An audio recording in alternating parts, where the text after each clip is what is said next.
J'espère que vous allez bien et je suis ravie de vous retrouver aujourd'hui pour une nouvelle vidéo face cam. J'avais deux petites choses à vous présenter, alors je me suis dit pourquoi pas pour dimanche vous préparer une petite vidéo face cam et pas un vlog. D'abord je vais vous présenter, comme le titre l'indique, ma pile à lire du Happy Fall Challenge qu'a lancé Cécilia sur Instagram. Je vous remets son nom de compte ici. Et puis j'avais lancé également une FAQ il y a quelques semaines. Et donc je vais répondre à vos questions.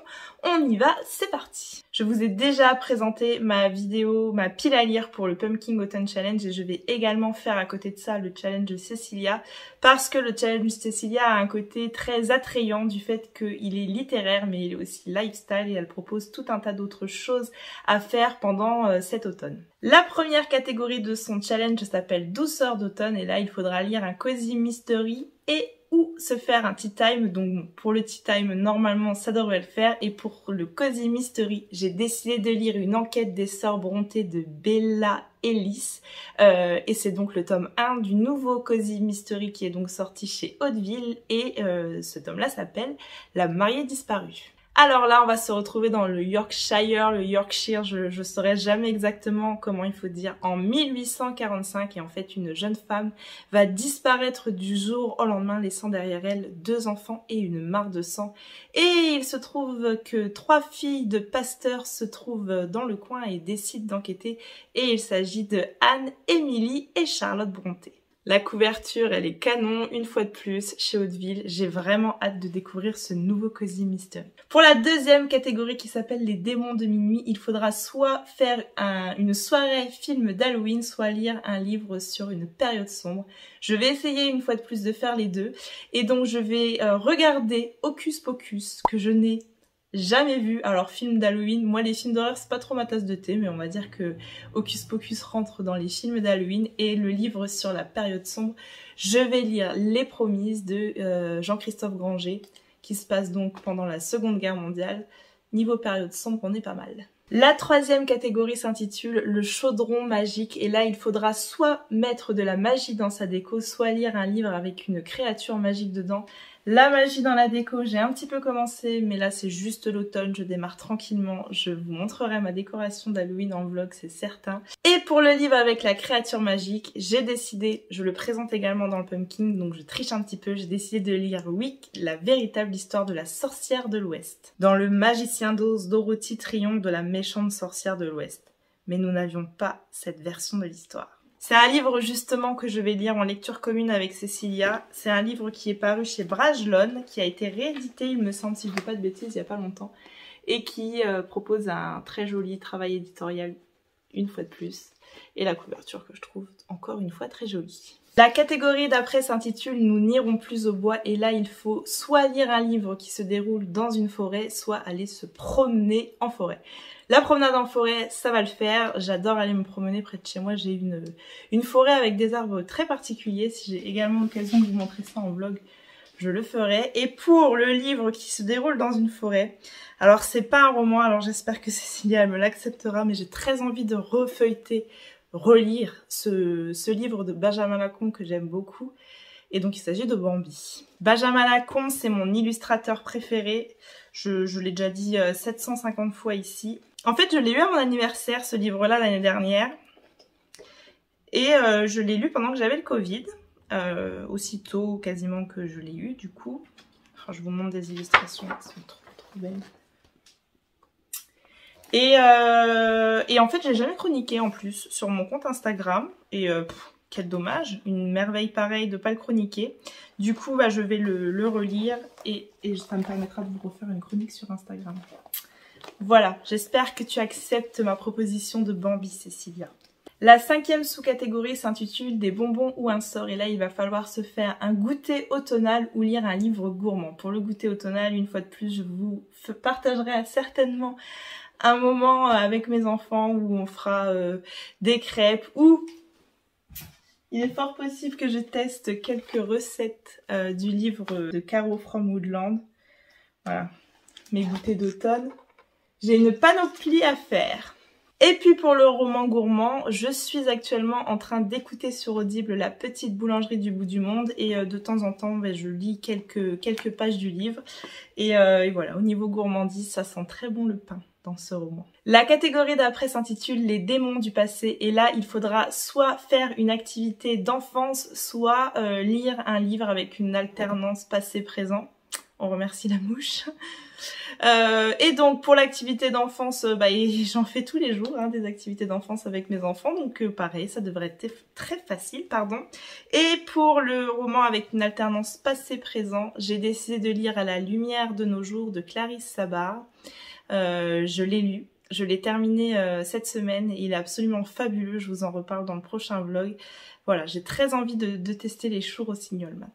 La catégorie d'après s'intitule Citrouille épicée et là il faudra faire soit une recette à base de courges, ce que je cuisine absolument tout l'hiver, les butternuts, tout ce qui est orange, je vais le cuisiner, promis Cécilia. Et pour le roman à la couverture orange, je triche un peu, rouge, orangé, marron, mais ça va le faire quand même avec La tatoueuse de Jaipur qui est paru aux éditions Hauteville. La catégorie d'après s'intitule Le manoir hanté et là il faudra soit avoir une déco creepy, une déco effrayante et tout ça pareil, comme je vous l'ai déjà dit. Je vous présenterai ma déco d'Halloween dans un vlog. Et pour le livre effrayant, j'ai décidé de lire un livre de littérature jeunesse car ça sera déjà assez effrayant pour moi et je vais donc lire L'étrange vie de Nobody Owens. Nobody Owens est un garçon parfaitement normal, ou plutôt, il serait parfaitement normal s'il n'avait pas grandi dans un cimetière élevé par un couple de fantômes, protégé par Silas, un être étrange, ni vivant ni mort, et ami intime d'une sorcière brûlée vive autrefois. Mais quelqu'un va attirer Nobody au-delà de l'enceinte protectrice du cimetière, le meurtrier qui cherche à l'éliminer depuis qu'il est bébé. Si tu savais, Nobody, comme le monde des vivants est dangereux.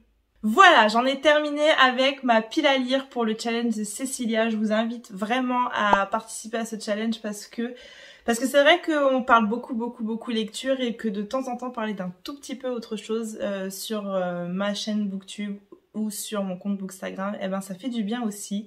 Et voilà, je suis très contente de ce challenge et je suis ravie d'y participer. Merci Cécilia de nous avoir organisé ça. Ensuite, je vais répondre aux questions que vous m'aviez posées dans la foire aux questions que j'ai lancée sur Instagram. Je vais en répondre à une petite dizaine et ça sera déjà bien. Alors, la première question qu'on me pose et qu'on m'a posée plusieurs fois, quel métier pratiques-tu? Que fais-tu comme métier? Est-il en relation avec les livres? Je vais répondre brièvement à cette question parce que j'ai pas trop envie de m'étaler là-dessus. Voilà, je travaille dans le milieu de l'automobile et donc non, ça n'a absolument rien à voir avec les livres. J'ai pas non plus fait d'études dans d'études littéraires, donc voilà. Pourquoi ce compte Bookstagram? Ça n'a rien à voir avec mon métier, on est vraiment sur une passion et quelque chose que j'aime partager avec vous, ça n'a absolument rien à voir avec mon travail. Ensuite, on me demande, la lecture a toujours été une passion pour toi, depuis quand? Alors oui, d'aussi loin que je me souvienne, je lis. Quand j'étais petite, évidemment, j'avais des livres, plein de livres, des livres jeunesse. J'étais abonnée pas abonnée, mais j'avais la collection des Martine, par exemple, que j'adorais vraiment. Puis ensuite arrivé en 6e, c'est l'époque où est sorti Harry Potter pour moi. Et donc, évidemment, grande révélation, j'ai lu Harry Potter. Un petit peu après, je dirais 4e, 3e, je me suis intéressée au roman d'Amélie Nothomb et c'est vraiment... J'ai commencé à lire plein d'autres choses, en plus des livres qui sont proposés au collège, qui sont pas forcément exceptionnels, on va pas se mentir. Et puis voilà, au lycée, pareil, je lis. Le problème qu'en fait j'avais, entre guillemets, un problème avant, c'est que je lisais qu'une catégorie de livres. C'est-à-dire que pendant un temps, je lisais Amélie Nothomb, je ne lisais que ça. Et puis, enfin, que ce style-là. Et puis après j'ai eu ma période New Romance où voilà, j'ai lu les 50 nuances. Et puis après, j'ai lu que ça. Et en fait, j'en venais à me dire, mais une fois que t'as lu un style, ça se ressemble quand même, ça se suit et ça se ressemble. Et du coup, me dire, ouais, c'est toujours pareil, etc. Et puis j'ai eu une période un petit peu moins facile dans ma vie où en fait je n'arrivais pas à tomber enceinte. Elle m'énerve cette mouche. Où je n'arrivais pas à tomber enceinte et là j'ai quasiment plus lu parce que parce que des femmes enceintes, il y en avait partout autour de moi, parce que des femmes enceintes, il y en avait partout à la télé, et que quand je lis, j'ai besoin de m'évader, et que j'avais surtout pas envie de tomber sur une femme enceinte dans un livre, et donc j'ai décidé de mettre ce truc-là. Je n'arrivais plus à lire, de toute façon j'ai eu un blocage, et je n'ai plus lu. Et puis quand mon petit garçon est né, je me souviens, donc mon petit garçon est né, j'ai commencé à refeuilleter un petit peu des livres, mais là c'était plus des livres du style pourquoi on a empoisonné comment on empoisonne nos enfants, les livres de Erwan Manteour que j'aime beaucoup, enfin des livres comme ça. Et puis quand je suis retombée enceinte de mon deuxième petit garçon, je me vois un jour aller à Carrefour et je tombe sur un livre dont le titre m'appelle. Et le livre s'appelle Le parfum du bonheur est plus fort sous la pluie. Je l'achète et je rentre chez moi et je poste sur Instagram, puisqu'avant j'avais un compte Instagram plutôt lifestyle. Je poste sur Instagram que j'ai acheté ce livre-là d'une autrice que je connais pas spécialement. J'avais peut-être déjà entendu Virginie Grimaldi, mais voilà, l'autrice ne me disait rien de spécial. Et j'ai une de mes abonnées, une personne avec qui j'échangeais régulièrement, qui m'écrit et qui me dit: par contre, je serais toi, je ne le lirai pas tout de suite. Je comprends que ça a un rapport avec ma grossesse. Bref, j'accouche de mon deuxième petit garçon et je lis Le parfum du bonheur est plus fort sous la pluie de Virginie Grimaldi. Et là, je me dis, mais il faut que je lise tous les livres de cette femme. C'est incroyable ce qu'elle écrit. Et donc, j'ai enchaîné les livres de Virginie Grimaldi. Et comme ça, j'ai appris à connaître Serena Giuliano. Et puis voilà. Je suis arrivée sur la sphère Bookstagram. Et j'ai environ envie d'acheter 700 livres par semaine maintenant à cause de Bookstagram. Et je dévore des livres maintenant. Je ne regarde plus la télé. Parce que c'est pareil, toujours lié au fait d'avoir des enfants. Le soir, le coucher est parfois difficile, alors mettre sur pause une fois, deux fois, trois fois, quatre fois la télé. Voilà, je préfère me mettre dans mon lit, bouquiner, je repose mon bouquin, je suis juste à côté d'eux s'il y a besoin. Et voilà, du coup, je ne regarde plus la télé et maintenant je lis beaucoup de livres. Tout ça pour dire que Virginie Grimaldi, cette prêtresse de la littérature, parce que pour moi c'est une prêtresse de la littérature, m'a redonné le goût de lire de manière compulsive, de manger les livres, de les dévorer. Et cette femme-là n'a pas conscience de ce qu'elle apporte aux gens. Ensuite, Cécilia me demande le partenariat que tu rêverais d'avoir, livresque ou autre. Eh bien, c'est pas vraiment un partenariat, mais si un jour, par exemple, Virginie Grimaldi me dit « j'aimerais bien que tu reçoives mon livre et je vais te le dédicacer », je serais pas peu fière. Pareil, si Olivier Norek a envie de se dire « si Madame Chachali a envie de lire mon livre, il faudrait lui envoyer », je serais pas peu fière, mais on va pas rêver non plus. Après, j'ai eu aussi plein de messages très gentils, pas de questions, mais j'adore ce que tu fais, etc. J'en ai reçu plein, et je reçois beaucoup d'amour, beaucoup sur Instagram et je vous remercie pour tout ça, pour tout ce que vous m'apportez au quotidien. Ensuite, on me demande, donc ça doit être Élise, je suppose ton prénom, le livre que tu conseilles à tout le monde. Le livre que je conseille à tout le monde, d'ailleurs je ne l'ai pas là, je l'ai prêté, il s'agit de Entre deux mondes d'Olivier Norek. C'est un livre qui m'a profondément bouleversée, marquée, perturbée. C'est le livre qu'il faut lire dans sa vie et qui te fait remettre absolument tout en question et où tu te dis et où tu apprends à mesurer ta chance au quotidien et à te contenter et à plus t'en faire pour des broutilles en fait. Le Entre deux mondes d'Olivier Norek, c'est la claque littéraire de ma vie, c'était un truc de fou. Je vous jure que je suis douchée et que je sens très bon. Cette mouche, elle m'insupporte. Et sinon, dans un autre registre, un livre que j'ai beaucoup offert parce que voilà, les thrillers, ça ne correspond pas à tout le monde, c'est La Tresse de Laetitia Colombani. C'est un livre qui fait à peine 200 pages, donc si t'es pas un gros lecteur et que si t'as envie d'offrir un livre à quelqu'un, tu sais qu'il lit, et qui n'est pas un gros lecteur, offre-lui La Tresse de Laetitia Colombani. Pareil, c'est un voyage, c'est un livre extrêmement beau, extrêmement puissant et pareil, un livre qui te scotche. Ta plus grosse déception livresque. Alors, déception livresque, ça veut dire que j'en attends quelque chose et que j'ai été déçue. Qui c'est qui m'a déçue? J'ai jamais été déçue d'un Virginie Grimaldi, j'ai jamais été déçue d'un Serena Giuliano, ni d'un Olivier Norek, ni d'un Alia Cardin. Je vais vous parler peut-être du livre qui m'a vraiment le plus ennuyé cette année. Et il est là. Et il s'agit de Sister de Michel Adams. De manière générale, j'ai lu quelques thrillers de chez Hauteville et leur style, c'est pas celui que je préfère. Voilà, j'espère que je réponds à ta question, Julie. J'ai pas de grosse déception qui me vient en tête dernièrement. Je me suis dit, oh là là, mais c'est pourri ça, mais qu'est-ce qui m'a fait? Ah, non. Ensuite, ton coup de cœur livresque de l'année. Alors, on va mettre à part Virginie Grimaldi, Olivier Norek pour un coup de cœur livresque de l'année. J'ai beaucoup aimé 2 livres. J'ai beaucoup aimé Pachinko qui est paru chez Charleston. Pachinko,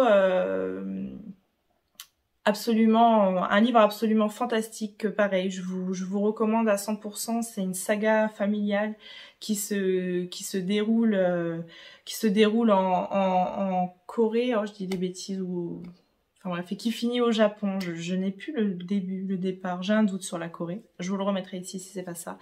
Et pareil, une claque ce livre parce que c'est si bien écrit. C'est vraiment une grande conteuse, Min Jin Lee, et incroyable. Je vous conseille Pachinko. Et ensuite, un autre très gros coup de cœur que j'ai eu, et encore une fois, c'est chez Charleston. Et j'ai été bluffée, parce que c'est vraiment ça le mot qui me vient, c'est bluffée. Parce que pour un premier roman, c'est tellement beau, tellement bien écrit, tellement puissant, tout ce que ce livre dégage. Et il s'agit du livre de Julien Rampin, Grandir un peu. Aujourd'hui, Julien, c'est quelqu'un avec qui je discute et que j'apprécie beaucoup. J'aime beaucoup l'humain et j'aime beaucoup cette personne. Et voilà, je ne peux qu'une fois de plus vous conseiller de lire Grandir un peu de Julien Rampin qui prend aussi un peu aux tripes et rien que d'en reparler, j'ai des frissons. Julien Rampin, si tu passes par là, je t'embrasse. Alors, Estelle du compte Petite lectrice, qu'on ne présente plus, me demande: comment gères-tu ta vie de maman ou working girl et lectrice? Eh bien, je suis une grande fana de l'organisation, des to-do list, des emplois du temps, des il faut faire ça à telle heure et ça à telle heure. Il n'y a que comme ça que je m'en sors. Le matin, on va parler d'une journée de travail classique où je fais donc ma journée de travail. J'ai la chance d'avoir des horaires très flexibles qui me permettent d'aller chercher mes enfants à l'école. Je vais chercher mes enfants à l'école et là, en rentrant de l'école, je ne me consacre plus qu'à eux pendant jusqu'à l'heure du repas. Ensuite, tout est millimétré, chronométré, je choisis les tenues pour le lendemain. Enfin, voilà, je suis quelqu'un qui a besoin d'être dans le contrôle en permanence. C'est parfois usant et certains doivent se dire, elle est complètement ravagée celle-là. Mais voilà, ça fonctionne comme ça chez moi. Et pour ce qui est de mon travail, tout va très bien pour mon travail. Et pour ce qui est de ma lecture, eh bien pareil, je suis très organisée. Je sais à peu près combien de temps je vais mettre à lire un livre. Donc voilà, j'ai perdu, c'est vrai que à force de recevoir des services presse, etc., j'ai perdu un petit peu parfois de spontanéité. C'est-à-dire que je sais à peu près quel livre je vais lire ce mois-ci. Jamais je me mets devant ma bibliothèque en me disant « Tiens, lequel sera le suivant ?» Je sais à peu près ce mois-ci ce que je vais lire. Après, il m'arrive d'aller en piochant dans ma bibliothèque. Par exemple, ce mois-ci, j'ai lu Anne de Green Gables, qui n'était pas du tout prévu. Et j'ai vu Anne de Green Gables ce jour-là, et je savais pas quoi lire. J'ai dit « Tiens, c'est là, il faut que je lise Anne de Green Gables. » Parfois, voilà, moi, les livres, c'est ça. Parfois, il y en a, ils m'appellent et je vais les chercher. Que sinon... voilà, je compartimente mes lectures, je sais à peu près... Après, je me force pas à lire non plus, hein. Il y a des soirs où j'ai pas envie de lire et je lis pas, et puis ça prend un peu de retard dans mon calendrier, et ça, c'est pas grave. Il y a aucune pression, je ne me force jamais à lire, le jour où je commencerai à me forcer à lire, j'arrête tout, parce que je veux surtout pas avoir la moindre contrainte. Mais c'est vrai que du coup, je planifie avec plaisir mes lectures du mois et ça me permet aussi de savoir un petit peu où j'en suis dans mes services presse, parce que j'ai pas envie de faire attendre mes services presse. Voilà, les maisons d'édition ou les auteurs me font confiance, m'envoient leurs livres et j'ai pas envie de les laisser traîner trop longtemps. Voilà, c'était une très longue vidéo, j'ai 40 minutes d'enregistrement. Je vais bien synthétiser tout ça parce que sinon je vais vous perdre. Voilà, j'espère que cette vidéo vous aura plu. C'est un format que je ferai pas régulièrement. On se retrouvera dès dimanche prochain en vlog. Je vais revlogger cette semaine. Surtout que, bon, on est samedi aujourd'hui, je poste la vidéo demain. Il s'est passé plein de choses cette semaine pour moi, dont j'ai hâte de pouvoir exploser de joie en vlog avec vous. Et comme d'habitude, je vous remercie si vous avez liké, commenté ou partagé votre instant de visionnage sur Instagram. Et en attendant, eh bien moi je vous retrouve la semaine prochaine dans un nouveau vlog. À bientôt, bye.